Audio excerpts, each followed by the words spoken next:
Nu, tātad paldies tev vēlreiz, Vestardu, par to, ka tu atnāci nospēlēji. Ceru, ka tev arī patika spēlēt instrumentus pie mums. Daži jautājumi man pie tevis ir. Un pirmais jautājums būtu, kā vispār savā dzīvē pirmoreiz tu saskaries ar Steinway zīmolu? Pats pirmā reize bija pēc uzvaras Viņā vienā jauno pianistu konkursā, man bija 9 gadi. Un uzvarētāja koncerts dažādās grupās, tur sacentās jaunie pianisti. Vienā no grupām vinnējums es, un tad uzvarētāja koncerts notika Viņas filharmonijas lielajā zālē, un man teica, pirms tam tu zini, ka tu spēlēsi uz Steinway, dažs labs pianists visu dzīvi netiek līdz Steinwayā. Un man bija 9 gadi, un es sapratu, ka tas laikam ir kaut kas ļoti svarīgs. Jā. Un, nu jā, tā, es nesapratu, kas tad tik svarīgs tas būs, un kad mēs apsēdamos pie šiem klavieriem, līdz tam es biju spēlējis uz padomu laiku dažādiem instrumentiem, un, nu, nospēlējot pirmās notas pie šīs tēmēs, sapratu, ka tas patiešām ir kaut kas ļoti īpašs. Un ka es pēkšņi izklausos daudz labāk, nekā es mēdzu izklausīties parasti mājās vai klasē kaut kur. Un jā, tieši tas, kā reiz sakrīt arī ar to, ka tas bija tas pirmais koncerts, kurā uzstājoties, es tiešām pamanīju šo ārkārtīgi burvīgo dzirksti, kas valda starp klausītāju un mūziķi, ja koncerts tiešām izdodas, un es esmu pārliecināts, ka tas lieliskais Steinway līģels tiešām palīdzēja tajā visā piedalīties tādā veidā, ka tiešām pēc šī koncerts izlēma kļūt par profesionālu. Skaidrs, paldies. Bet, nu jā, ar Steinway tu saskaries 9 gados.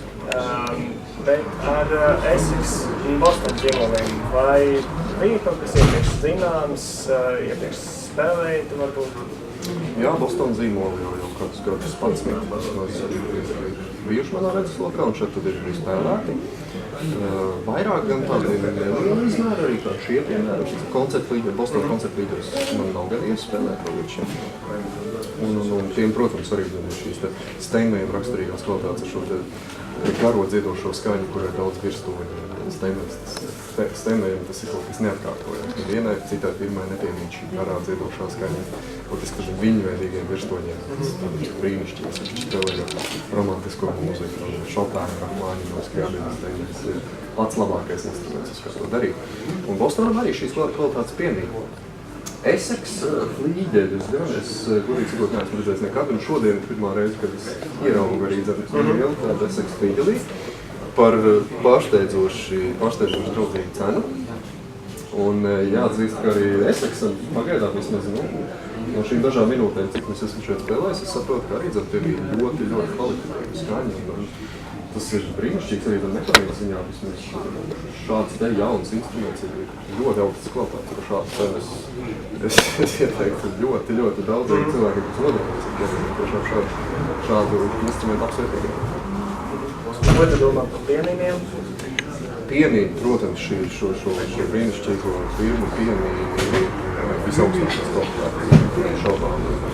Mēs dažkārt šo pienīni ir otršķirīgi instrumenti, tad Steinway pienīns vai Essex pienīns vai Boston pienīns. Nu, tas ir kaut kas pavisam cits, protams. Tas ir, tā ir visaugstākā klase, tur ir ļoti precīzi, ļoti rūpīgi noregulēt mehānikas, kas pienīni ir liela problēma. Uz Steinway pienīns ir tiešām tur uzties ar visaugstākā līmenī.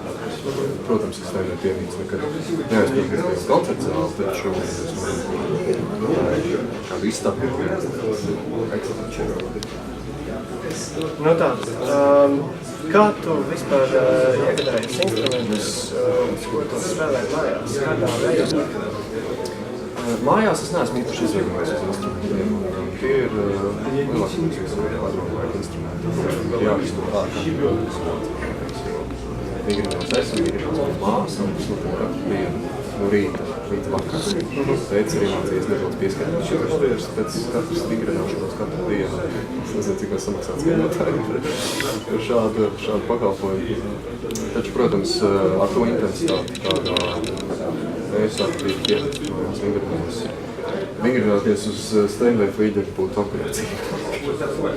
Cik tu vingrinājies dienā? Es vingrinos tik, cik nepieciešams, dažkārt tās ir 3-4 stundas.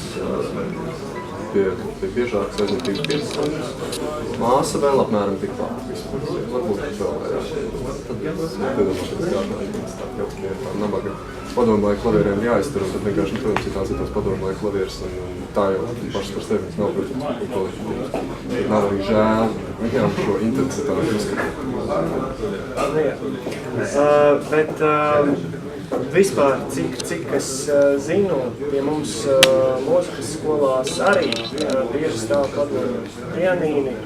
Un ko tu domā vispār par tieši mūsu instrumentu parku Latvijā, kas ir mūzikas skolās, kas ir koncertu zālēs, kultūras namos?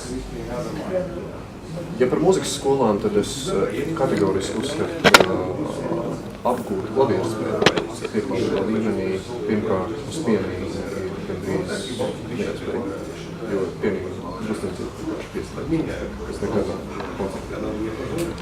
Sevišķi es padomāju pianīniem, lai es taču kodus ir gluži neiespējami, kvalitatīvi to izdarīt.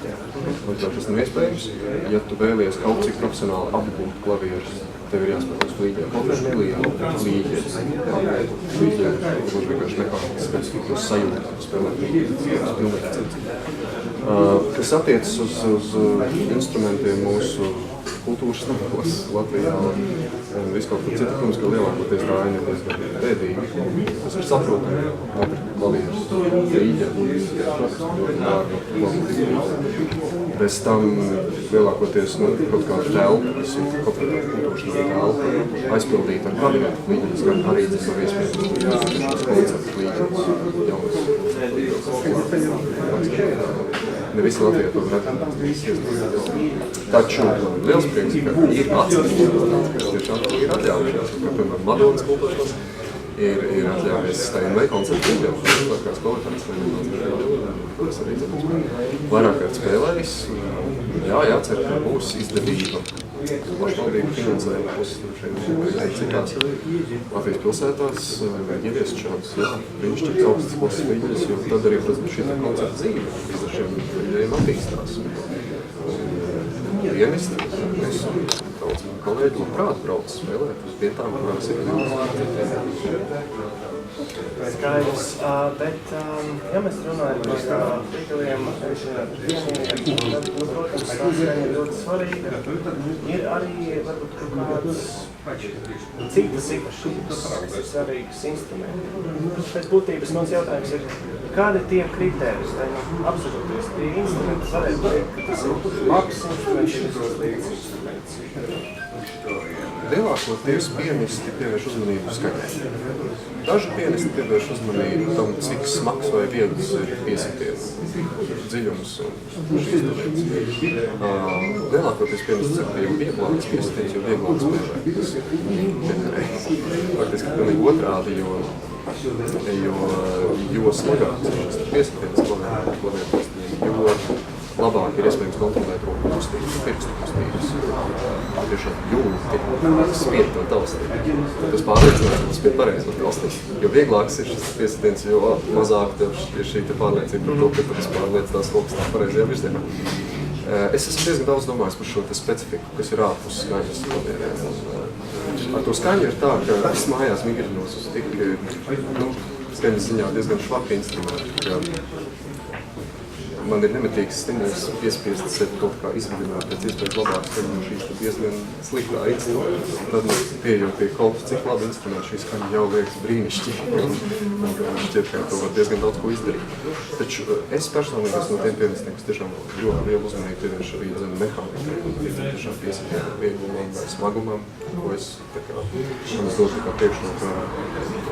Arī, piemēram, kādas atstarpes starp baltajiem taustiņiem, lai nebūtu tāda sajūta, ka spēlē pa vienkārši baltu galvu, un nezinu, kur viens taustiņš beidzas un kur sākas otrs, jo platāks ir šīs atstarpes, jo drošāk ir jūties, balto taustiņiem. Melniem taustiņiem ir svarīgi, lai šie melnie taustiņi būtu matēti un nebūtu tad spīdīgi un gludi, jo tad ar nelielu rokas višu, un tad melniem taustiņiem būs ļoti grūti spēlēt un atkal daudz kas slīdēs nost, tas ir kiksēs garām. Šīs ir tādas specifikas, protams, ja mēs runājam par to, cik dzīve ir iegriba, tad tā nav pārāk dziļa, bet taustiņš atlēc laikā atpakaļ uz augšu. Tas ir daudz lietas, no kurām faktiski nevēlamies. Tas ir jābūt to, ka tiek koncentrēts. Ko tu domā par TikTok? Vai bija instrumenti uz mācīties vai varbūt pianisti mācīties uz TikTok koncertu? Pašiem mājās ir digitālās klavieres. Tas ir domāties, lai apgūtu jau mūzikas tekstu, nepieciešams klusums, mājās. Nedrīkst traucēt. Es savas digitālās klavieres izmantoju, lai komponētu. Tieši par šeit esmu, lai komponēšanas process lielākoties nebūtu dzirdams ārpus manām ausīm, galstīm un pats mūziku radīt. Digitālās klavieres mūsdienās ir ļoti augstā. Es iesaku, ja ir vēlme vienkārši tādā amatieru līmenī savu prieku pēc nodarboties ar klavieru spēli mājās, digitālās klavieres faktiski ir tas, kas mums rekomendētu. Nepieciešams skaņas, būtiski, ka tās ir par temperatūru maiņām, maiņām un tādām lietām, kas notiek klimatā, kas ir problemātiski. Tas ir ļoti augsts kvalitātes klavieres. Es domāju, ka tās es noteikti var rekomendēt. Cita lieta, protams, ja tas ir bērns, kas iet uz skolā, kādreiz tiešām nodarboties ar to problēmu, tad digitālās klavieres tiešām nav vienīgs.